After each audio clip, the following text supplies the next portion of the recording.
Sa loob ng 10 minutong break ng isang basketball game, ang dami nang nangyari. Ang mga taga-suporta kasi may pa-halftime show kung saan walang nagpakabog. Pusuan na yan sa report ni Joseph Moro. Di kumpleto ang laro kung walang taga-cheer, pero ito mga taga-suporta nagpalambutan ng katawan at meron din tila nabalian na ng buto. Kaya sila ang pinapalakpakan at nanghihiyawan.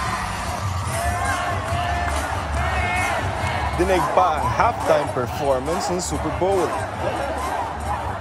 Yan ang halftime Super Bardagulan Dance Showdown sa basketball game ng Team Wrestling College of the Philippines versus Immaculada Concepcion College sa National Capital Region Athletic Association.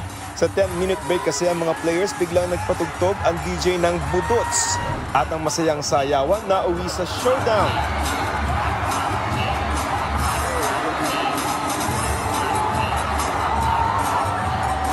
Pero don't worry, dahil for sports lang yan at wala namang nasaktan. Joseph Morong nagbabalita para sa GMA Integrated News.